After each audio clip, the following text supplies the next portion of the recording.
예, 석종득입니다. 마케팅 커뮤니케이션을 전공했고요. 지금은 전략 컨설팅 그룹 이음의 대표 컨설턴트로 활동하고 있습니다. 소통, 마케팅, 커뮤니케이션, 정책 기획, 미래 트렌드. 닥치는 대로 뽀개보겠습니다. 지금 시작합니다.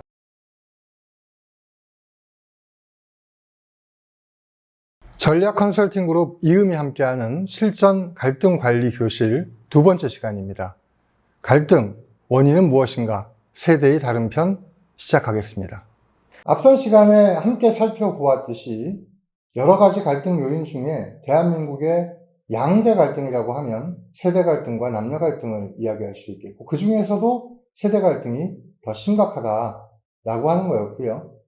그렇게까지 숫자를 들이밀지 않아도 이미 지금 사회 곳곳에서 여러 세대와 관련된 갈등들이 현실화되고 있는 것이 사실입니다. 여러분들도 모두 다 느끼고 계실 거라고 생각을 하고요. 그렇다면 이런 세대 갈등이 다른 나라에는 없는데 우리나라에만 있는가? 혹은 다른 나라에도 있지만 우리나라에서 훨씬 더 크게 나타나고 있는가? 이 내용들을 한번 살펴보고 도대체 이 세대 갈등이라고 하는 것의 본질이 무엇인지 이것들을 따져보는 시간을 갖도록 하겠습니다. 이 그림은 패러다임 시프트를 표시한 농업혁명, 산업혁명, 그리고 정보화혁명, 4차 산업혁명까지 네 가지 혁명기를 통해서 이 사회의 체계가 통째로 바뀌었던 사건들을 중심으로 어떤 현상들의 변화가 있었는가, 이걸 보여주는 그런 그림입니다. 이 농업혁명 이전까지는 채집활동이라든지 사냥, 혹은 물고기를 잡아서 먹고 사는 그런 세상이었을 겁니다. 그런데 인간들의 인지가 발달하고 인간들의 지능이 높기 때문에 이런 농업혁명이라고 하는 것을 통해서 정주를 시작하게 되었고요. 그때부터 세상은 완전히 달라지게 됩니다. 이 농업혁명 이전의 시대에는 온도차에 따라서, 기온이 변하는 것에 따라서 사람들이 옮겨 다녔다는 겁니다. 남에서 북으로, 또 어떨 때는 북에서 남으로, 열매가 맺히는 시기에 맞춰서, 또 동물들이 많이 움직이는 시기에 맞춰서 사람들이 움직이는 그런 시대였다고 하면, 농업혁명이 이루어지고 난 다음에는 이 많은 사람들이 이제는 정주를 하게 되는 거죠. 그렇기 때문에 패러다임 시프트는 사람들의 문화와 생활 양식까지 모두를 다 바꿔놓는 이런 천지개벽과도 같은 변화를 의미한다고 할 수 있겠습니다. 그리고 언제부터인가 농사를 짓기 시작을 했고요. 그 세월이 만년쯤 지난 어느 날 유럽을 중심으로 해서 산업혁명이 일어나게 되고, 이 산업혁명은 사람들이 살아가는 방식을 완전히 또 뒤바꿔 놓게 됩니다. 대부분의 사람들이 흩어져 살았고 각각 농지를 중심으로 모여 살았다고 하면, 산업혁명 이후에는 이 농업에 종사하던 사람들이 하나 둘 도시로 몰려드는 현상이 생기게 됐고요. 각자 알아서 농사를 지으면 됐지만 이제는 함께 모여서 일을 하다 보니까 출근, 퇴근이라고 하는 문화가 만들어지게 됩니다. 가족들이 함께 힘을 합쳐서 농업을 하던 시대와는 달리 이제 각자의 직장에 나가서 각자의 노동을 돈으로 바꾸는 그런 시대를 맞이하게 되죠. 그러니까 생활 양상 자체가 엄청난 변화를 가질 수밖에 없었을 것입니다. 이렇게 산업혁명 뒤에는 다시 180년의 시간이 지난 이후에 정보화혁명이 일어나게 됩니다. 그 시기를 1960년대로 보고 있고요. 이것은 미국에서 처음 이루어졌다. 이것이 이제 통설인데요. 이 정보화혁명은 그 이전에 이미 만들어져 있던 통신과 그 이전에 이미 만들어져 있던 컴퓨터가 만나서 이 두 가지에 의한 시너지가 혁명을 만들어낸 그런 시기를 이야기합니다. 일명 쉽게 인터넷이라고 이야기를 하죠. 이 인터넷이 등장을 하면서 세상은 또 많이 달라지게 됩니다. 물론 모두가 다 바뀐 것은 아니지만 사무자동화가 급격히 이루어지게 됐고요. 그리고 마음만 먹으면 재택근무도 가능하고 원격근무도 가능한 그런 시대를 맞이하게 됐고요.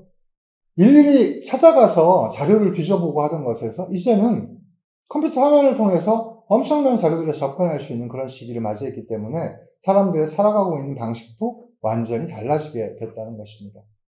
그리고 그 이후에 맞이하게 된 4차 산업혁명. 시기는 사람들마다 좀 다르게 이야기합니다만 대체로 그 초입을 2015년으로 보고 있기 때문에 그 사이 55년 정도 정보화 시대가 꽃을 피웠다고 볼 수 있겠습니다. 농업화 시대는 만년, 그리고 산업화 시대는 180년, 정보화 시대는 55년 정도 이 세상을 구가했던 것이죠. 자, 그런데 이 얘기를 왜 이렇게 장황하게 하느냐? 그것이 갈등과 무슨 관계가 있느냐? 특히 대한민국이 다른 나라들보다 훨씬 더 갈등이 많은 원인을 설명할 수는 없는 것 아니 맞습니다.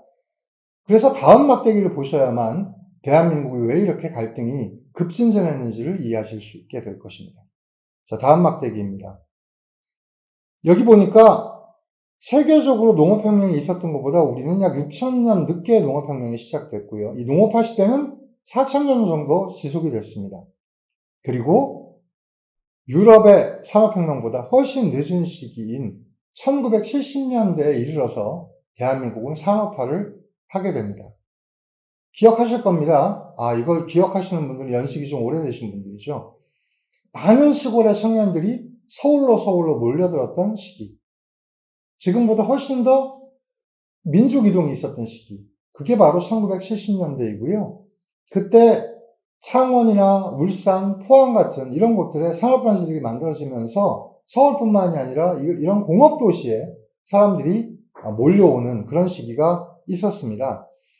그리고 정보화혁명은 1990년을 원점으로 보고 있기 때문에 우리나라의 산업화 시대는 약 20년 정도 만에 정보화 시대의 변화를 맞이하게 됐고요. 이 정보화 시대가 약 25년 정도 지난 2015년에는 전 세계가 함께 맞이한 4차 산업혁명의 물결 속에 대한민국도 함께 놓이게 됩니다. 그런데 그것과 갈등이 무슨 상관이 있니? 사회를 구성하고 있는 구성원들이 각각 살아가고 있는 세상이 다르기 때문에 이런 일이 벌어진다. 저는 이렇게 설명을 드릴 수가 있겠습니다. 이를테면 할아버지와 아버지와 아들이 함께 살고 있는 집이 있다고 하죠. 할아버지는 농업화 세대를 사신 분이고요. 아버지는 산업화 세대를 산 세대고요. 그리고 나는 사무직에서 근무하면서 컴퓨터로 인터넷을 보면서 일을 했는데, 그런데 우리 아이는 태어나자마자부터 디지털 디바이스와 함께 살아가고 있다는 것입니다. 두 돌도 안 된 아이가 컴퓨터 게임을 너무 자연스럽게 하고 있는 모습들을 심심치 않게 보고 있죠. 이러다 보니 각각의 생활 양식과 가치관이 다르고 이러한 다른 가치관들이 충돌하면서 갈등이 만연하고 있다라는 것입니다. 결국은 압축 성장 때문에 매우 좋은 세상을 만난 것도 사실이지만 이 압축 성장의 결과로 말미암아서 갈등이 더 커지고 많아졌다. 그렇다면 우리 대한민국만 그러냐? 다른 나라들도 이렇게 패러다임 시프트에 의해서 갈등들이 생겼을 것 아니니? 상대적으로 보면 선진국들은 앞서 말씀드린 대로 180년의 산업화 시대, 55년의 정보화 시대를 거쳤기 때문에 한 가족들이 다른 패러다임을 갖는 경우가 그리 흔치 않았습니다. 할아버지도 공장을 다니고 아버지도 공장을 다니고 아들도 그 손자도 공장을 다녔기 때문에 공통의 화제가 있었고 그리고 경험을 이야기해주면 배울 것이 있는 그런 사회였다고 하면 우리나라 같은 경우에는 그렇지 않은 각각 다른 세상을 살아가고 있는 사람들이 뭉쳐 있다는 것이죠. 그럼에도 불구하고 그 모든 사람들이 내가 그 세대를 살아서 불편한 점이 별로 없는데 그리고 가치관이 다르긴 뭐가 달라. 똑바로 인사하고 똑바로 예의를 차리고 하면 아무 갈등에 문제가 될 게 없는데 라고 생각하고 있다는 사실이 오히려 갈등을 더 키우고 있다는 것이죠. 그리고 농업화 시대를 살다가 지금까지도 농업화 시대를 살고 있는 나라들도 적지 않습니다. 우리나라처럼 짧은 시간 동안에 이 패러다임 시프트를 이렇게 압축적으로 겪어낸 나라가 많지 않다는 것이죠. 바로 그런 측면에서 우리나라가 갈등이 엄청나게 증폭된 이유를 설명할 수 있겠다라고 하는 것입니다. 제가 아까 이런 말씀을 드렸거든요. 나 스스로는 지금 시대에 내가 왜 안 어울려? 난 지금 충분히 요즘 아이들이 가지고 있는 가치관과 다르지 않은 그런 가치관을 가지고 있어. 이렇게 생각하시는 분들이 적지 않거든요. 그럼 이쯤에서 제가 퀴즈를 한번 내볼까 해요. 3가지 퀴즈입니다. 첫 번째는요. 우리 아이가 길을 가고 있는데 저쪽에서 엄마가 오고 있고 그 엄마 친구들이 같이 오고 있는 걸 아이가 봤어요. 그런데 친구하고 얘기하는 게 너무 바빠서 그냥 스쳐 지나갑니다. 인사도 제대로 안 하고.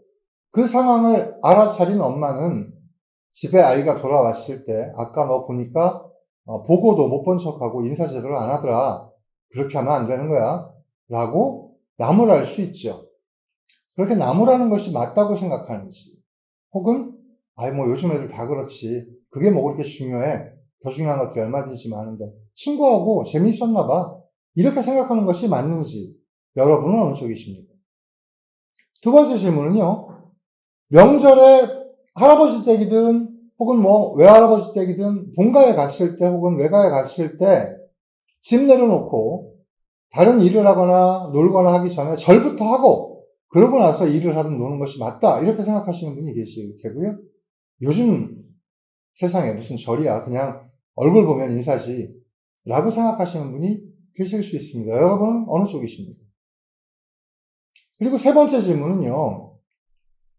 시어머니가 혹은 엄마가 저한테 잘 이해 안 되는 말씀으로 언짢은 상황을 연출하신 거예요. 그럴 때 엄마 그건 그게 아니고 라고 얘기하는 게 맞는지 아니면 그때는 예 알겠습니다 해놓고 엄마 기분 좋아졌을 때 시어머니 기분 좋아지셨을 때 그런데 사실은 우리 김서방이 이러이러한 점이 있으니까 그건 어머니께서 좀 오해하신 것 같아요. 그런 부분은 어머님 오해 안 하셨으면 좋겠어요. 이렇게 말씀드리는 게 맞는지 그때그때 바로바로 이야기하면 된다라고 생각하시는 분이 계실 수 있고요. 그렇지 않고 기분 살펴가면서 말씀드리는 게 맞겠다 이렇게 생각하시는 분이 계실 겁니다. 첫 번째, 인사 안 하는 아이한테 타이르고 가르치는 것이 맞다. 두 번째, 본가에 가면 절부터 하는 게 맞다. 세 번째, 기분 살펴가면서 말씀드리는 게 맞다. 이렇게 세 가지 생각 중에 두 가지 이상에 해당되시는 분 어떠세요? 두 가지 해당되세요?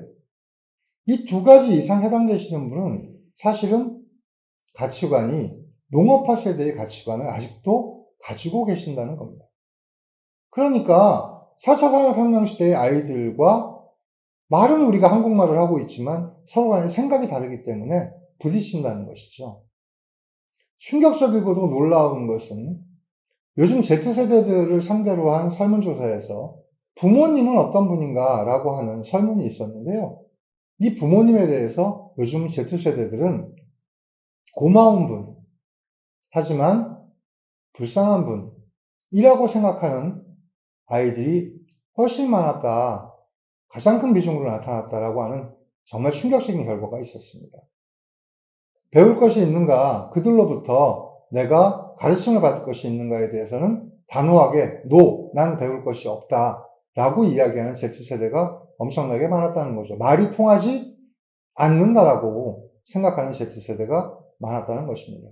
이렇게 대한민국은 압축 성장으로 말미암아서 생긴 그것의 부산물인 갈등이라고 하는 것 속에서 어려움을 겪고 있다. 이렇게 설명을 드릴 수가 있겠습니다. 소통을 시도하는 많은 어른들이 있습니다. 하지만 그 설득과 소통의 오해로 말미암아서 젊은 세대들과 소통을 제대로 하지 못하는 그런 어려움들을 겪고 있다라고 하는 것입니다. 좀 더 깊이 들어가 보면요. 아까 제가 Z세대 말씀드렸습니다만 우리나라를 나누고 있는 이 세대가 어마어마하게 많은 분류를 가지고 있다는 것입니다. 여러분들이 흔히 베이비 부머라고 이야기합니다만 이 베이비 부머들도 그 속에서 같은 사고와 가치관을 가지고 있지 않다. 베이비 부머 중에 전후 세대와 86세대는 완연히 구별되는 특징을 가지고 있다라고 하는 것이 학자들의 통설입니다. 그리고 한때 이 베이비 부머 세대들이 절대 이해하지 못할 세대라고 일컬었던 X세대가 존재했었죠. 그리고 난 다음에 나타난 것이 밀레니얼 세대라고 얘기하는 M세대, 다른 말로는 Y세대라고도 부릅니다. 그리고 그 다음이 Z세대이고요. 그러면 왜 Y세대냐라고 했더니 X세대, Y세대, Z세대, X, Y, Z 이렇게 나가기 때문에 순차적으로 알파벳을 붙였고요. Z 다음엔 아무것도 없네. 그래서 Z세대 이후에 등장한 2010년 이후 출생한 우리 아이들에 대해서는 알파 세대라고도 부른다고 합니다. 그런데 우리가 흔히 MZ세대다 이렇게 M세대와 Z세대를 분리해서 이야기하지 않고 합쳐서 이야기하는 경향이 있는데 이 점에 대해서 Z세대들이 매우 기분 나쁘다고 한답니다. M세대만 하더라도 꼰대지 우리랑 어떻게 같은 세대로 묶어 기분 나쁘게. 우리는 오히려 알파 세대하고 한편이에요. 그렇게 같이 봐주세요 라고 Z세대가 이야기한다는 거죠. 그래서 나온 말이 바로 젤파 세대입니다. 아마 제가 보기엔 알파 세대들이 조금 정신 차리고 이제 사회에 나오게 되고 이렇게 되면 그 친구들은 Z세대와 묶이는 걸 싫어할 수 있습니다. 아마도 싫어하지 않을까 저는 그렇게 생각합니다. 이렇게 우리 대한민국 내에 베이비부모 이전 세대부터 시작해서 그러니까 6.25 전쟁을 겪은 세대부터 시작해서 전후세대, 86세대, X세대, M세대, Z세대, 알파세대 이르기까지 이렇게 세분화된 세대들이 각기 자신의 가치관을 가지고 충돌하면서 살고 있다는 것이죠. 그게 어느 정도로 심각한 것이냐라고 했더니 머릿속에 넣고 있는 키워드들이 전부 다르다는 데서 이런 차이들을 완연하게 볼 수 있습니다. 이를테면 빈곤과 고속성장, 보릿고개라는 말을 아는가? 아니 알긴 알지만 그것이 어떤 건지 정말 몸으로 느끼고 그건 그거야 라고 이야기할 수 있는가? 10월 유신, 5.1 쇼크, 야간 통행 금지, 수도권 과밀화와 부동산 급등 이런 단어들을 몸으로 느끼면서 살아왔던 세대가 전후 세대입니다. 1960년도에 합계 출산율은요 무려 6.1명이었다고 해요. 한 집에서 6명 정도의 형제들이 함께 생활을 해야 했던 거죠. 그리고 이것이 1974년도에 넘어가게 되면 서울과 부산이 고교 평준화를 시작을 하게 되거든요. 그러면서 크게 다른 지금까지와는 좀 다른 경험을 갖게 되게 되는데요. 이런 것들이 바로 전후 세대의 특징이다 이렇게 설명을 드릴 수가 있겠습니다. 베이비부모 세대는 대체로 이 전후 세대로 끝이 아닌가라고 말씀하시는 분들이 계신데 실제로 아이들이 가장 많이 태어났던 해는 1971년도입니다. 1971년도의 합계 출산율은 4.7명으로 아까 60년에 비해서 많이 줄었습니다만 태어난 아이들의 숫자 자체로만 보게 되면 103만 명이 출산되었기 때문에 이때까지도 베이비 부모 세대다 우리가 이렇게 얘기할 수가 있어서 그 시작을 1964년부터 1974년도를 끝으로 보는 이런 것이 학계의 통설이다 이렇게 설명을 드릴 수가 있겠고요.